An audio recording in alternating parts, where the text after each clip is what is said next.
O programa a seguir é livre para todos os públicos.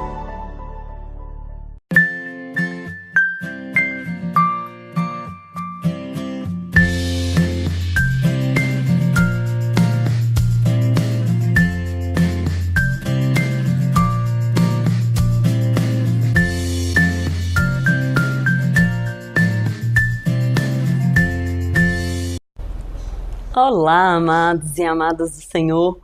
Eu cumprimento a todos vocês com a paz e a graça do Senhor Jesus Cristo. E hoje a gente vai ter um programa muito especial. A gente já contou em testemunhos impactantes aqui. Mas sabe aquela coisa assim de filme? Sabe, Capitão Nascimento, essas coisas assim, cinema? Hoje vai ser assim, é nesse nível. É um testemunho muito diferente de tudo que a gente já contou aqui. Até do que eu já vivenciei, do que eu já acompanhei, e olha que eu conheço muitos testemunhos, mas é um testemunho impactante, um testemunho que mostra que o Deus que a gente serve é realmente o Deus do impossível, o Deus que transforma vidas, o Deus que muda vidas. Então, você que está em casa hoje, que tem um grande problema, pensa que você tem um grande Deus, que é só você servir, é só você obedecer, que Ele pode mudar e pode transformar a sua vida. Esse testemunho que a gente vai ver agora, você pode acompanhar também no portal da Revista Aliança a partir de amanhã, no www.revistaaliança.com.br. Esse e todos os outros testemunhos que a gente já teve aqui, você pode acessar lá também. E hoje a gente está recebendo aqui o pastor Edson Arantes da Silva. Pastor, muito obrigada por estar aqui com a gente, ter aceito o meu convite. É uma honra poder contar o seu testemunho, eu não conhecia. E eu sei que realmente vidas serão tocadas aqui hoje. Amém. Muito obrigada mesmo. Obrigado você pelo convite. O pastor Edson, ele tem hoje uma congregação em Inhaúma, mas a história dele começou longe daqui. Começou lá no Rio de Janeiro. E é isso que a gente vai contar para vocês agora. Pastor, a sua vida, o senhor nasceu longe de um lar cristão, né? Não era... Como que foi a sua experiência? Como começou a sua vida? O senhor morava no Rio de Janeiro e onde o senhor morava lá? Como que foi essa sua infância, a sua primeira experiência com o mundo espiritual, essas coisas assim? Olha, Carol, eu morava ali na cidade de Caxias, né, no Rio de Janeiro, e a minha família, ela é uma família que veio de uma linhagem do espiritismo, né? A minha família foi toda a vida envolvida com o candomblé, com a magia negra. E eu, quando ainda estava no ventre da minha mãe, né, as entidades fizeram uma promessa para minha mãe, que tudo que eu quisesse, elas dariam para mim, né? Só que elas nunca falaram com minha mãe como que elas dariam as promessas que ela... Qual seria o preço? Qual seria o preço, na realidade. E depois que eu nasci, assim que eu nasci, a minha mãe me levou ao terreiro, né? Eu estava com 5 dias de nascida, ela me levou ao terreiro, me apresentou as entidades ali no terreiro, e eu fui, a minha vida foi desenvolvendo, e quando eu cheguei na idade de 7 anos, de 6 anos, né, na realidade, foi quando eu comecei a ter as primeiras manifestações, né, demoníacas dentro da minha casa, que hoje a gente entende, né, que eram manifestações demoníacas. E quando eu comecei a receber essas primeiras entidades em casa, a minha mãe entendeu que ela teria que me levar para o terreiro para mim seguir a linhagem que toda a minha família seguia. Então a minha mãe, ela foi a minha mãe de santo, foi ela que fez a minha cabeça. E com 7 anos eu fui consagrado pai de santo mais novo do estado do Rio de Janeiro. Né? E fui consagrado ali. Só que até então eu achava que aquele mundo ali era o ideal para mim, porque foi colocado na minha cabeça que ali não se fazia coisas ruins, né? Só se fazia coisas boas que as entidades faziam, né? Coisas boas para a gente. Mas no decorrer da minha vida eu fui vendo que na realidade não era bem daquela forma, né? E eu me tornei uma pessoa viciada dentro do terreiro de candomblé. Viciada em drogas? Em drogas. Fiquei viciado. em maconha, em cocaína, né? Fiquei viciado em crack ali dentro do terreiro, sabe?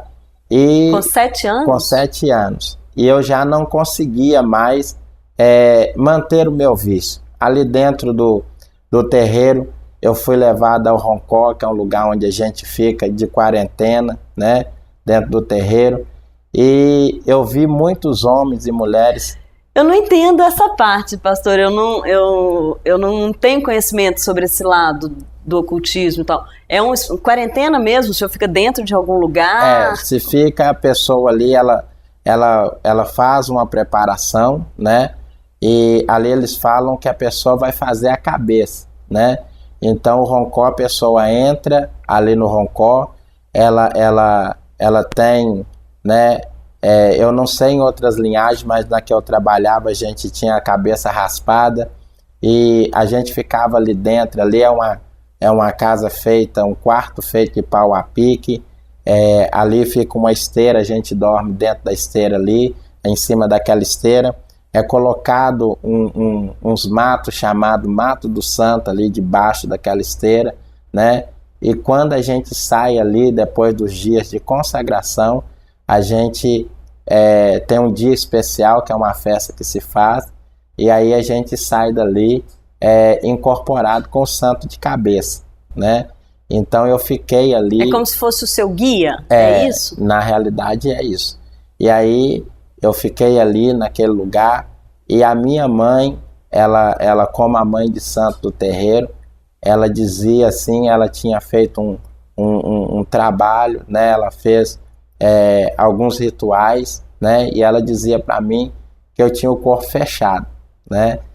E como eu me tornei uma pessoa viciada, eu já não conseguia mais manter o meu vício estando dentro do terreiro. Foi quando a promessa que as entidades fez para minha mãe, que eu teria tudo, começaram a se cumprir na minha vida. Porque aí eu fui convidado por um amigo meu a estar trabalhando para ele no tráfico de drogas do Rio de Janeiro, né? E aí eu fui para o tráfico, porque eu também fui com aquela consciência, porque ele era do mesmo terreiro que eu. Ele dizia assim, olha, você vai ter uma facilidade muito grande de estar no tráfico, porque você tem o corpo fechado, né? Então as pessoas não vão poder te matar, né? Eu andava sempre com um quelé, que aqui é conhecido em Minas Gerais como guia, né? E aquilo ali era o simbolismo que eu tinha o corpo fechado. E eu fui para o tráfico com 7 anos, né? E eu me tornei ali, com 7 anos de idade, eu trabalhava como fogueteiro no tráfico de droga, né? Trabalhando como fogueteiro. O fogueteiro é aquela pessoa que fica na entrada da favela, olhando se a polícia está chegando, e quando ele chega, aí ele solta os fogos para avisar que a polícia está entrando na comunidade, né? E ao longo do tempo, aquele meu amigo morreu, e eu, com 9 anos de idade, eu me tornei o gerente do tráfico na comunidade onde eu morava, né? Me tornei o gerente do tráfico ali, e eu não me contentei só com aquela comunidade, e eu pedi a reforço para invadir outras comunidades. Foi quando, com 10 anos, eu me tornei gerente de 9 favelas dentro da Baixada Fluminense. Pastor, eu tenho uma filha de 9 anos, a gente pensa assim, uma criança de 9 anos não tem condição de assumir uma coisa dessa, mas é uma vida muito diferente do que as suas filhas têm hoje, né? Do que a minha filha tem. Não dá nem para explicar como que uma criança de 9 anos chega a uma posição dessa. É verdade. Assim, na realidade, as pessoas, quando entram nessa vida, elas só têm uma certeza. Ou ela vai viver pouco tempo, né? Ou ela vai se sobressair no meio que ela está, né? E por incrível que pareça, eu achava que eu conseguia as coisas ali, porque realmente eu tinha o corpo fechado, foi o que foi introduzido na minha mente. O senhor acreditava, né? Mesmo eu nisso? Acreditava fielmente nisso, e muitas vezes eu não entendia por que as pessoas que tinham mais idade do que eu, eram mais velhos do que eu, eles me respeitavam, né? Então, assim, a minha mãe é uma coisa que eu sempre falo, que a minha mãe, mesmo ela sendo uma mulher que estava dentro do candomblé, que fez a minha cabeça e sabia que as entidades estavam trabalhando nessa situação, ela nunca aceitou o dinheiro do tráfico dentro da casa dela, né?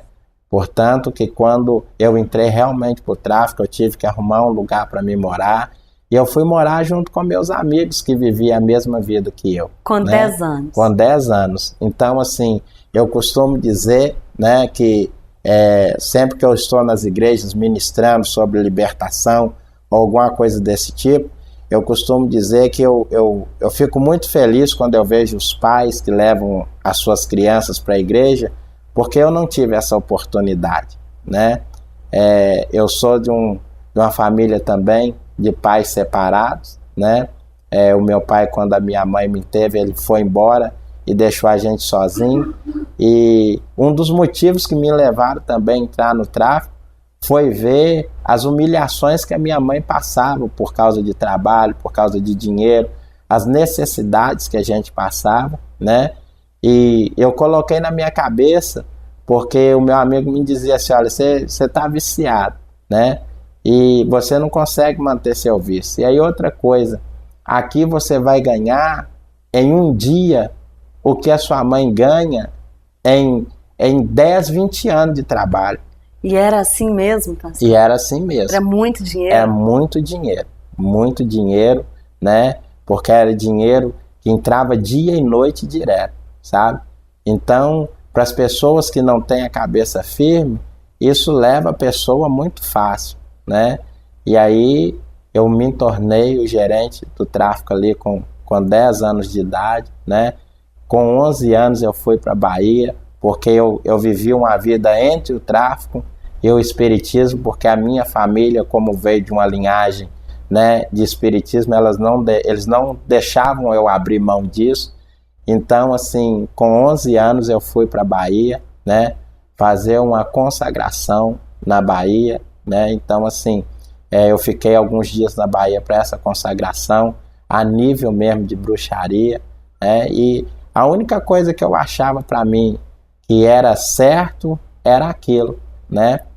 E eu fui vivendo essa vida. O senhor não conhecia outra coisa? Não tinha como pensar diferente? Não tinha como pensar diferente. Para mim, aquilo ali era o meu ambiente de vida, né? Então, assim, o tráfico, ele é terrível, né? O espiritismo também é. Porque muitas das vezes as pessoas se enganam achando assim, mas ali só faz coisas boas, né? E na realidade, quem já esteve lá dentro, no profundo como eu estive, a gente sabe que na realidade não é aquilo, né? Não é porque hoje eu sou um pastor evangélico, né? Que eu estou dizendo isso. Até porque, Carol, hoje boa parte da minha família que viviam essa vida, né? Hoje estão na presença do Senhor, estão buscando a Deus. A minha mãe faz agora, dia 18 de novembro, faz 9 anos que a minha mãe faleceu, mas eu louvo a Deus porque a minha mãe faleceu servindo ao Senhor, porque ela viu a grande obra que Deus fez na minha vida, né? E ela desceu à sepultura servindo ao Senhor, amém, adorando esse Deus poderoso. Depois dessa consagração na Bahia, depois que o senhor saiu da Bahia, o que mudou na sua história? Como é que foi depois disso? Depois dessa consagração na Bahia, eu ainda fiquei até os 18 anos ali servindo as entidades, né? Só que algo que me chamou muita atenção, porque assim, eu não gostava de forma nenhuma de igreja evangélica. Era algo assim que não entrava na minha cabeça de forma nenhuma. E eu evitava sempre passar perto das igrejas evangélicas. Porque é meio chato, né? A gente quer converter todo mundo. É verdade. Então era um mundo totalmente oposto ao mundo que eu vivia, né? Mas algum dia me chamou muita atenção. Eu passei em frente a uma igreja dentro da comunidade que a gente morava, e as entidades sempre me diziam assim, olha, o dia que você sair da minha presença, porque afinal de contas eu servia a eles, não era desde quando eu nasci, era desde quando eu ainda estava no ventre da minha mãe, né? Porque a minha mãe já tinha aquela prática. E eu ainda no ventre já tinha feito a promessa que eles que cuidariam de mim.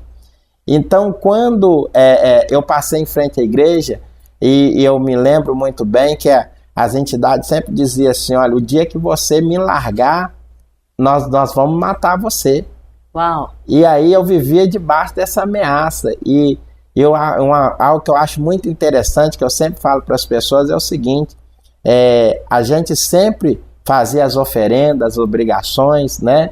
E era um negócio tão interessante que às vezes a gente colocava filé mignon para as entidades comer. Eram as entidades chiques. E a gente não tinha nada para comer dentro de casa, sabe? Meu Deus. Pastor, eu vou pedir ao senhor que a gente faça um intervalo rapidinho. Amém. É um intervalo bem rápido mesmo. E a gente volta contando o final do seu testemunho. Amém.